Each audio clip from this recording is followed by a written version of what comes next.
Assalamualaikum warahmatullahi wabarakatuh. Apa kabar anak-anakku sekalian? Perkenalkan, nama Bapak adalah Mr. Hari. Bapak adalah asisten pribadi dari Pak D. Pada kesempatan kali ini, izinkan Bapak untuk menyampaikan materi tentang kedudukan dan fungsi Undang-Undang Dasar Negara Republik Indonesia tahun 1945 dalam sistem hukum nasional. Ada 3 hal atau 3 sub pokok tema yang akan kita bahas pada pembahasan bab kali ini. Yang pertama adalah tentang makna Undang-Undang Dasar Negara Republik Indonesia tahun 1945 dalam sistem hukum nasional. Yang kedua, kedudukan dan fungsi UUD NRI tahun 1945 dalam sistem hukum nasional. Dan ketiga adalah kedudukan peraturan perundangan dalam sistem hukum nasional. Adapun tujuan pembelajaran kita pada materi ini diharapkan siswa yang pertama menghargai makna kedudukan dan fungsi UUD NRI tahun 1945 secara adil sebagai bentuk sikap beriman dan bertakwa. Yang kedua, siswa diharapkan mampu mendukung kedudukan, fungsi, dan makna konstitusi negara serta peraturan perundangan lainnya sesuai dengan UUD NRI tahun 1945. Yang ketiga, diharapkan siswa mampu merasionalkan makna, kedudukan, dan fungsi UUD NRI tahun 1945 serta peraturan hukum lainnya dalam sistem hukum nasional. Dan terakhir, yang keempat, diharapkan siswa mampu melaksanakan makna, kedudukan, dan fungsi UUD NRI tahun 1945. Nah, anak-anakku, sering kita mendengar istilah konstitusi. Tapi sebenarnya apa itu konstitusi? Secara bahasa, konstitusi ini terdapat dalam berbagai bahasa. Dalam bahasa Prancis misalnya disebut konstitusi ini dengan istilah constitu. Dalam bahasa Inggris adalah constitution. Dalam bahasa Belanda constitutie. Dalam bahasa Jerman constitution.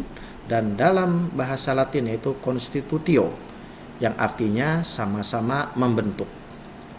Adapun dalam Kamus Besar Bahasa Indonesia, istilah konstitusi ini diartikan sebagai segala ketentuan dan aturan tentang ketatanegaraan atau undang-undang dasar dan sebagainya. Atau bisa juga dimaknai dengan undang-undang dasar suatu negara. Dengan demikian, konstitusi adalah hukum dasar yang dijadikan pegangan dalam penyelenggaraan suatu negara. Indonesia sendiri memiliki konstitusi yang dikenal dengan Undang-Undang Dasar Negara Republik Indonesia tahun 1945. Dalam ilmu ketatanegaraan, istilah konstitusi memiliki 2 pengertian. Yang pertama adalah pengertian luas, yaitu konstitusi berarti keseluruhan dari ketentuan-ketentuan dasar atau hukum dasar. Yang kedua, konstitusi dalam pengertian sempit, yaitu konstitusi berarti piagam dasar atau undang-undang, yaitu dokumen lengkap mengenai peraturan-peraturan dasar negara. Dalam bentuknya, konstitusi atau hukum dasar ini dibagi menjadi 2. Yang pertama disebut dengan konstitusi tertulis, yaitu konstitusi yang merupakan konstitusi yang dituangkan dalam sebuah dokumen formal. Contohnya adalah UUD NRI tahun 1945. Yang kedua, ada konstitusi atau hukum dasar tidak tertulis, yaitu konstitusi yang tidak tertuang dalam dokumen formal. Contohnya adalah kebiasaan-kebiasaan kenegaraan, kesepakatan-kesepakatan, pengambilan keputusan MPR secara musyawarah mufakat, dan juga konvensi atau pidato presiden pada tanggal 16 Agustus. Adapun kedudukan UUD NRI tahun 1945 dalam sistem hukum negara di Indonesia, yaitu merupakan sumber dari segala sumber hukum dan hukum yang tertinggi dalam tata urutan peraturan perundang-undangan di Indonesia. Artinya, semua peraturan yang ada di Indonesia harus berdasarkan atau harus bersumber kepada UUD 1945 dan tidak boleh bertentangan dengan UUD NRI tahun 1945. UUD NRI ini telah mengalami 4 kali amandemen atau 4 perubahan, yaitu pada tahun 1999, tahun 2000, tahun 2001, dan tahun 2002. Adapun sistematika UUD NRI tahun 45 terjadi perbedaan sebelum amandemen maupun setelah amandemen. Sebelum amandemen ada 3 bagian, yaitu bagian pembukaan yang terdiri atas 4 alinea.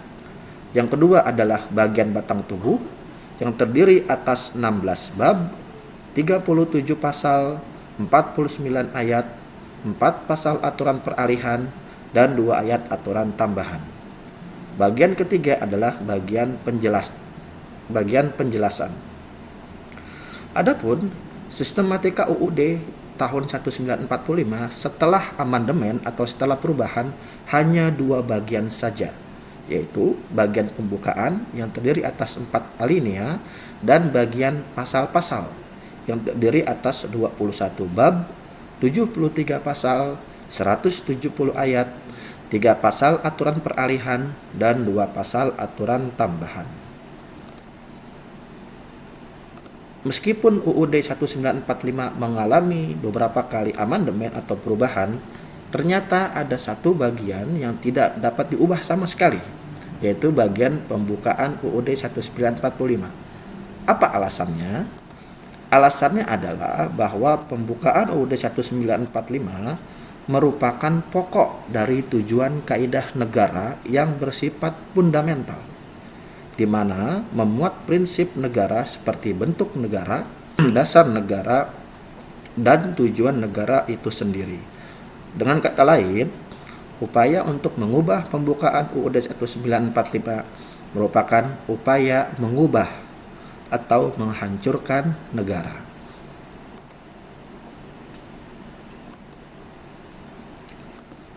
Lalu bagaimana hubungan antara pembukaan UUD 1945 dengan proklamasi kemerdekaan?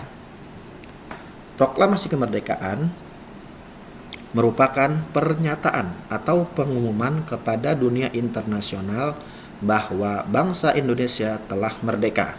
Sedangkan pembukaan UUD NRI tahun 1945 merupakan penjelasan lebih lanjut dari proklamasi kemerdekaan tersebut.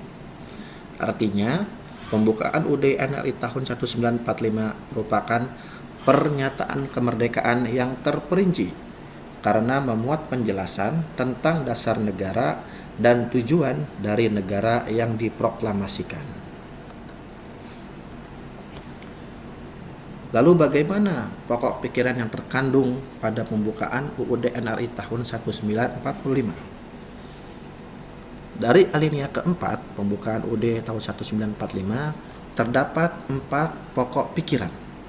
Pokok pikiran pertama yaitu pokok pikiran persatuan Indonesia, bahwa negara melindungi segenap bangsa Indonesia dan seluruh tumpah darah Indonesia dengan berdasar atas persatuan dengan mewujudkan keadilan bagi seluruh rakyat Indonesia. Pokok pikiran kedua yaitu pokok pikiran keadilan sosial. Artinya bahwa negara hendak mewujudkan keadilan sosial bagi seluruh rakyat Indonesia. Pokok pikiran ketiga yaitu pokok pikiran kedaulatan rakyat. Artinya, negara yang berkedaulatan rakyat adalah berdasarkan atas kerakyatan dan permusyawaratan atau perwakilan. Sedangkan pokok pikiran keempat yaitu pokok pikiran ketuhanan dan kemanusiaan. Yang artinya, negara berdasar atas ketuhanan yang Maha Esa menurut dasar kemanusiaan yang adil dan beradab. Makna alinea pembukaan UUD NRI tahun 1945. Bagi bangsa Indonesia, Pembukaan UUD NRI tahun 1945 memiliki makna antara lain sebagai berikut. Yang pertama, menjadi sumber motivasi, aspirasi, serta tekad perjuangan bangsa Indonesia. Yang kedua, pembukaan UUD 1945 menjadi sumber cita hukum dan moral yang ditegakkan, baik dalam lingkup nasional maupun dunia.